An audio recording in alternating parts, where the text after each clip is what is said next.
All right, then, let's quickly get started with our first interview on the show today. Now, we'll be talking everything financial literacy, more especially that we're already in the festive season. A lot of people tend to start spending without really planning, all right? So, to avoid unnecessary spending, okay, I don't know whether I should call it unnecessary spending, but to avoid unplanned spending, you need to listen to this interview. You need to watch this interview so that you can get some tips there.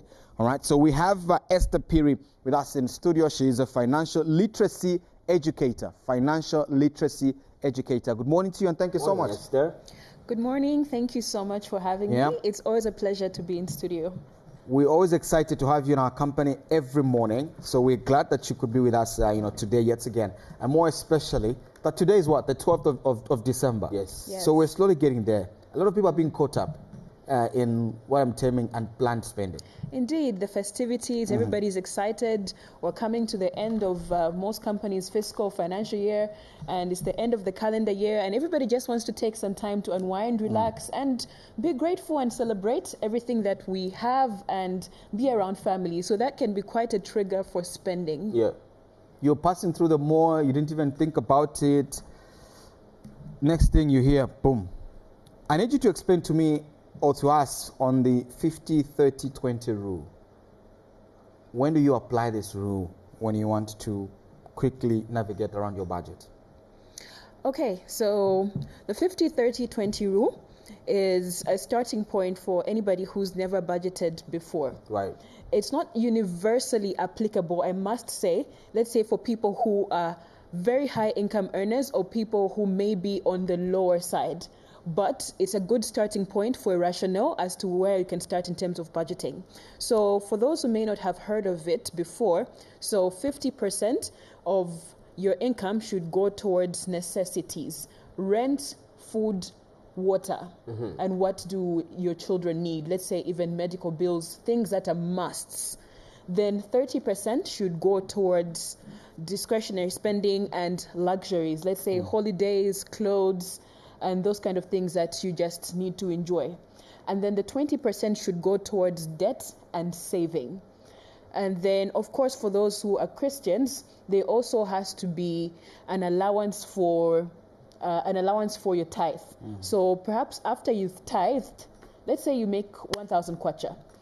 From that 1,000 kwacha, 10% tithe, remove 100 kwacha, you remain with 900. Then after that 900, you do 50, 20, 30. Yeah. Right. Yes. Why are you smiling when you heard you move 100? It's a good example. I'm just thinking that money that she's talking about. If it's going to the Lord, it's worth it. That is true. That is true. Indeed. But let's wait. Yeah. Before we continue. Yeah. Why do so many people struggle to stick to a budget? Okay, so the first thing is, I'll use a cliche that failing to prepare is preparing to fail. Most people's budget is in the head. They don't have an actual written down budget and budget lines to say this is what I'm going to spend this money on. So you find that there's so much month and very little end. By the time it's the first or the second, you've already spent everything. So it's important to have the plan already written down and follow it. There's budgeting and tracking. Budgeting is forward facing before you've spent the money. And then tracking is after you've spent the money, you can actually see where the money went. And then I also have to be very realistic and honest about this. When most people speak about finances, they speak about it as if it were merely just a discipline issue. But there's something that we need to acknowledge in this nation as well, and which is the fact that there is a high dependency ratio in Zambia. This means that the percentage of people who are working and earning an income is small, and then they have a lot of dependents who they have to lean on. So you may see, for instance, Dominic and I making the same salary, but maybe I look like I'm not even making money because I have 10 dependents. I have maybe parents who didn't have a retirement plan, and then I also have younger siblings to take care of. So there's a high dependency ratio in this country, and things such as financial literacy and financial products like an alternative retirement scheme that is maybe separate from NAPSA are things which are different different to us Zambians. We have a culture of Ubuntu and taking care of each other, but that was more sustainable in an environment where we had a lot more resources. My grandfather, for instance, had countless cattle. So if he invites someone over for Christmas, it's not a problem for him to catch one chicken. But dependency ratios have increased over the years, meaning that one salary is taking care of more people. So it's not necessarily that maybe young people or this generation is a lot more careless, but it's just that there are really high dependency ratios, and that's why the planning is important. Yeah, I think I love what she brings out. The dependency. Yes. I think it's something that a lot of people overlook. Yes. Yeah. So most people will say it's just a lack of discipline. I think it falls in the black tax bracket, right? It does. There's black tax. And Jumbo boss. Zali. There's black tax and Ubuntu. It's important to make the distinction. Ubuntu is where to say, like, okay, maybe a cousin of mine lost their parents and I'm taking care of them. But black tax is where you expect me to fund your luxury lifestyle or just a drinking habit. Yeah. Where are you outside without money for drinks? That is black tax. Yeah. Are there places to avoid during this period? Yes. First off, unplanned committees. You just hear no, takuika mulichaso. Like, what do you mean? Where did this thing come from? Yeah. Second thing is avoid surrounding. Whoa, just before you go to the second. So how do you say, I can't? This is a loved one and a close friend. They just throw into the group and say you're supposed to pay for this. It could be a workmate. Yeah. It could. So how do you say no without saying, oh, okay, we'll see whether I'll pay or not. And the threat that most Zambians use, God bless you. Yeah. Because in Zambia, God bless you can be a threat. Yeah. When you say no. So the word no is a full sentence. No is a full sentence by itself. So you don't have to explain or dilly-dally, but of course you have to be courteous. And I find that this problem is a bit more difficult for men to address because of our cultural norms, men are viewed as the provider. So it's difficult for men to say no, especially to romantic partners. But I always like to say that you don't have to set yourself on fire to keep others warm. So get comfortable with the word no. And it's always better, an honest no is always better than telling people stories of things that you know you are not going to do. You maintain respect when you are honest, unlike when you start to tell tales. Yeah. Okay, sorry. Now, so you can continue. So you said avoid getting yourself in committees. Yeah. Yes. So the committees that are unplanned of, you just hear, no, there's this particular thing. Second thing is having a plan for your leisure. So we like to pretend that we are not living, breathing, feeling human beings. We assume that we are reasoning robots, but we're actually feeling human beings. And because of that, there are things that we enjoy, and therefore we have to actually plan for them. So you have to say, okay, this month maybe I'll only be out 2 weekends. Outside of those 2 weekends, I'll probably get into the budget that was meant for relish. Interesting. Yes. My interest also is obviously... sorry, are you done with the list? Yes. So also sales.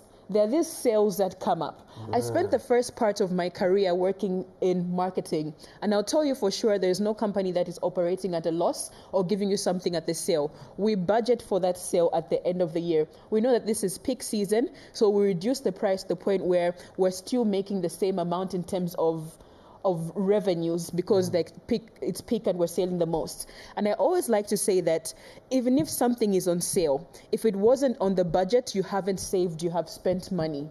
So avoid these sales that come up out of the blue and being excited by flashy marketing and advertising. At 40% off. Yes. So they're still making a profit. Absolutely. I'm interested to find out more on emergency funds. Obviously, we've talked about the black tax. We also talked about impulse buying and whatnot. But how much should you have in your emergency fund before you start spending on gifts and celebration? So, an emergency fund, the generally accepted consensus is that you should be around 3 to 6 months of your living expenses. Right. Yes. So that is the essential. But in terms of gifts, I know it's a season where we all like to give back. So you could also prioritize maybe homemade gifts and also experiences aside of physical and material gifts. Gifts are not only physical. An act of service is also a gift. I could say maybe, Dominic, you've been really busy. As a friend, I'm taking, let's say, this particular activity away from you. I'm going to run your errands for you. I'm going to help you clean an apartment. That is a gift to you, because I say, okay, Dominic was broadcasting. He was covering an award show last night. So I'm going to give you the gift of resting, and I'm going to take over something that is exhausting for you to do. Interesting. I hope you heard what she said. Yeah, I mean, She says you must have 6 months cover, 3 to 6 months cover. yeah. All right. So if your salary is 10,000 kwacha, you should have a 60 pin seated In somewhere. an emergency fund. Yeah. To cover in case of emergencies. Yeah. Yes. You lose a job. Yeah. You should not. The fall should not be too drastic. There are people that wait too long to budget for December, and then there's a lot of spending that happens in December. What really are the effects of taking a long time to plan for December? When do you start Yeah. planning for December, for the festive period or any other spending period?